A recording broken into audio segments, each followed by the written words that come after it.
Historically India defence के लिए imports पे डिपेंड करता था, लेकिन अब फोकस एक strong indigenous defence industrial base build करने पर है। इंडिया वर्ल्ड का थर्ड लार्जेस्ट मिलिट्री स्पेंडर है और देश का डिफेंस बजट कंसिस्टेंटली ग्रो कर रहा है। अब प्राइवेट सेक्टर को एक्टिवली एनकरेज किया जा रहा है, लेकिन कुछ की चैलेंजेस भी है जो सस्टेन्ड ग्रोथ और मॉडर्नाइजेशन के लिए एड्रेस करना जरूरी है। Welcome back to the channel everyone. मैं हूं निशांत और आज हम बात करने वाले हैं एक ऐसे सेक्टर के बारे में जिसके बिना किसी भी कंट्री का सर्वाइवल मुश्किल है। And it is more important for countries like India, जिसके बॉर्डर्स पे हमेशा कॉन्फ्लिक्ट के चांसेस होते हैं। As some of you might have rightly guessed, मैं बात कर रहा हूं डिफेंस सेक्टर के बारे में। इंडिया का डिफेंस सेक्टर क्रूशियल और रैपिडली इवॉल्विंग है, जिसे गवर्नमेंट के strong push for self reliance ने बूस्ट दिया है, स्पेशली मेक इन इंडिया और आत्मनिर्भर भारत जैसे इनिशिएटिव्स के अंडर। हिस्टोरिकली इंडिया डिफेंस के लिए इंपोर्ट्स पे डिपेंड करता था, लेकिन अब फोकस एक strong indigenous defence industrial base build करने पर है, as well as on exporting. ये पब्लिक सेक्टर और प्राइवेट दोनों प्लेयर्स के लिए काफी अपॉर्चुनिटीज प्रोवाइड करता है, लेकिन कुछ की चैलेंजेस भी है जो सस्टेन्ड ग्रोथ और मॉडर्नाइजेशन के लिए एड्रेस करना जरूरी है। इंडिया वर्ल्ड का थर्ड लार्जेस्ट मिलिट्री स्पेंडर है और देश का डिफेंस बजट कंसिस्टेंटली ग्रो कर रहा है। यूनियन बजट का 13.45% जितना सिग्निफिकेंट पोर्शन एलोकेट हुआ है डिफेंस की ओर।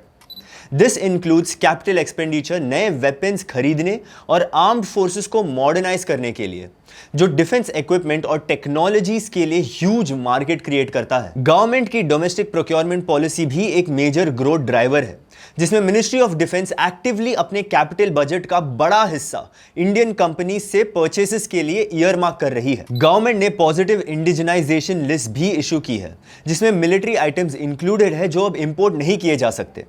इन आइटम्स को अब armed forces directly domestic manufacturers से ही प्रोक्योर करेंगे, जो इंडियन कंपनीज के लिए गारंटीड मार्केट क्रिएट करता है। पहले डिफेंस सेक्टर्स मेनली डीपीएसयूज यानी स्टेट ओन्ड एंटरप्राइजेस के अंडर था, लेकिन अब प्राइवेट सेक्टर को एक्टिवली एनकरेज किया जा रहा है। Government public private partnerships promote कर रही है और एफडीआई लिमिट ऑटोमेटिक रूट के अंडर 75% तक बढ़ा दी गई है, ताकि फॉरेन इन्वेस्टमेंट और टेक्नोलॉजी दोनों अट्रैक्ट हो। मॉडर्नाइजेशन की डिमांड ने न्यू एज डिफेंस टेक्नोलॉजीज के लिए भी काफी अपॉर्चुनिटीज क्रिएट किए हैं। इसमें ऑटोनोमस सिस्टम्स जैसे drones, UAVs, AI, cyber warfare, quantum computing और एडवांस मटेरियल्स शामिल है।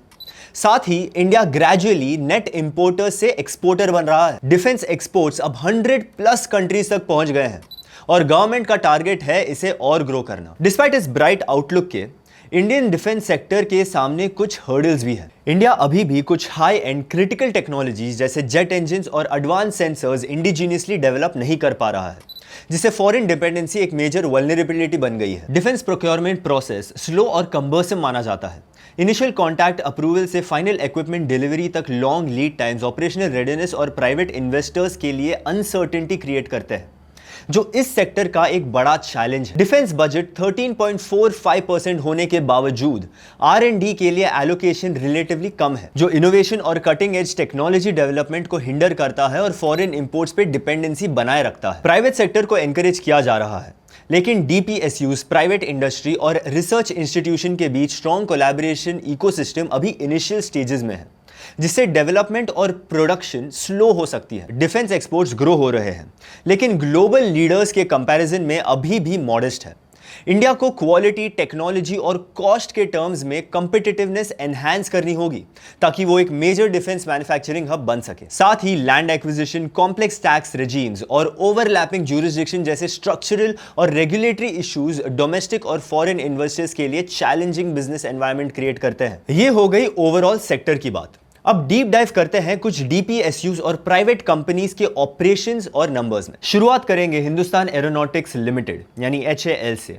HAL इंडिया के एरोस्पेस सेक्टर का एक की प्लेयर है, जो एयरक्राफ्ट्स, हेलीकॉप्टर्स और उनके इंजन्स और एवियोनिक्स के डिजाइन, मैन्युफैक्चर और मेंटेनेंस पर फोकस करता है। HAL इंडिया के एरियल डिफेंस का एक मेजर कंट्रीब्यूटर है, क्योंकि ये LCA तेजस फाइटर जेट्स, ध्रुव और LCH हेलीकॉप्टर्स जैसे इंडिजिनियस प्लेटफॉर्म्स का सोल मैन्युफैक्चरर है, जो इंडियन एयरफोर्स और नेवी के लिए क्रूशियल एसेट्स है।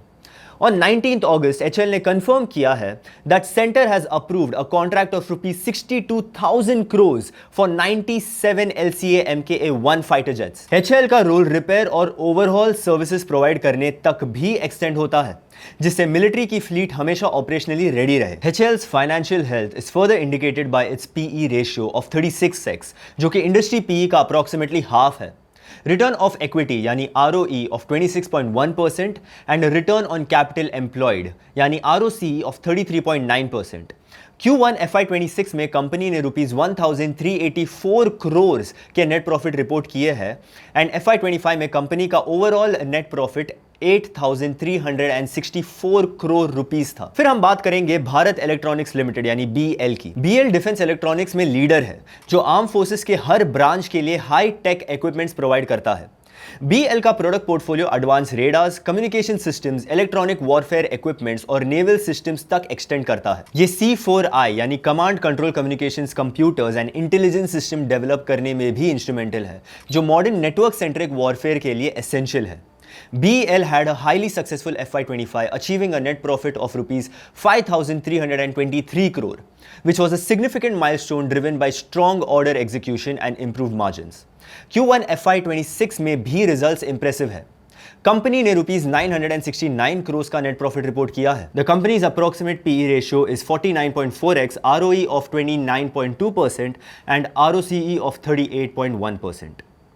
मरीन वॉरफेयर इंडिया के लिए एक मेजर रोल प्ले करता है, क्योंकि इंडिया एक पेनिनसुला है. इसी वॉरफेयर में हेल्प होती है भारत डायनामिक्स लिमिटेड यानी BDL द्वारा मैन्युफैक्चर्ड गाइडेड मिसाइल सिस्टम और अंडर वाटर वेपन्स की. ये DRDO के कई इंडिजिनस मिसाइल्स जैसे आकाश सरफेस टू एयर मिसाइल्स और conquers M anti tank guided missiles के लिए मेन प्रोडक्शन एजेंसी है. BDL टॉर्पीडोज और वेरियस काउंटर मेजर सिस्टम्स भी प्रोवाइड करता है. BDL's approximate PE ratio is 100x, ROCE है 19.6% एंड ROE है 14.4%. कंपनी ने FY25 में 550 करोड़ का नेट प्रॉफिट भी रिपोर्ट किया है. DPSUs के अलावा प्राइवेट सेक्टर कंपनीज भी इंक्रीजिंगली मार्क बना रहे हैं, स्पेशली नीश और हाई टेक्नोलॉजी एरियाज में इनोवेटिव सॉल्यूशंस प्रोवाइड करके. बात करते हैं डेटा पैटर्न्स इंडिया लिमिटेड की. डेटा पैटर्न्स डिफेंस और एरोस्पेस इलेक्ट्रॉनिक्स में एक्सपर्ट है. ये कंपनी रेडार्स, नेवल सिस्टम और स्पेस टेक्नोलॉजी के लिए wide range of electronic systems provide करती है. ये वर्टिकली इंटीग्रेटेड कंपनी है, जहां डिजाइन से मैन्युफैक्चरिंग तक का पूरा प्रोसेस हैंडल किया जाता है और कॉम्प्लेक्स प्रोजेक्ट्स हाई रिलायबिलिटी के साथ डिलीवर किए जाते हैं. It's approximate PE ratio is 67.3x, ROE is 15.2% and ROCE is 21%. और FY25 में कंपनी ने रुपीज 222 करोड़ का नेट प्रॉफिट रिपोर्ट किया. सेकंड लास्ट हम बात करेंगे Paras defence and space technologies limited की.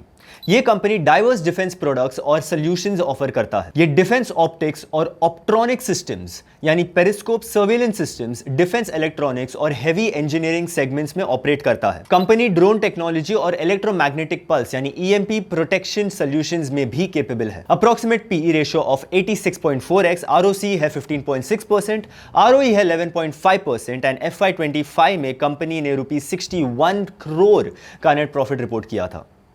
लास्टली हम बात करेंगे एक ऐसे कंपनी के बारे में जो इंडिया को एक्सप्लोजिव प्रोवाइड करता है, सोलार इंडस्ट्रीज इंडिया लिमिटेड. यह कंपनी प्राइमरीली इंडस्ट्रियल एक्सप्लोजिव्स के लिए जाना जाता है, लेकिन इसका डिफेंस डिवीजन भी सिग्निफिकेंट और ग्रोइंग है. FY25 का approximate 18% revenue share defence segment से आया था.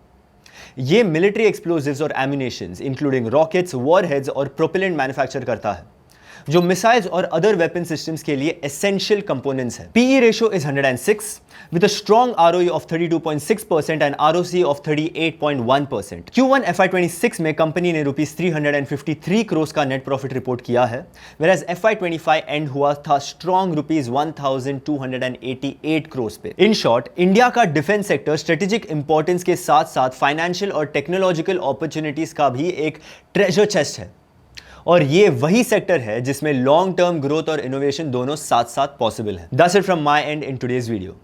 हमें कमेंट्स में जरूर बताना कि आपका डिफेंस सेक्टर के बारे में क्या ओपिनियन है. मिलते हैं अगले वीडियो में एक नए सेक्टर के एनालिसिस के साथ. Investment in securities market are subject to market risks. Read all the related documents carefully before investing.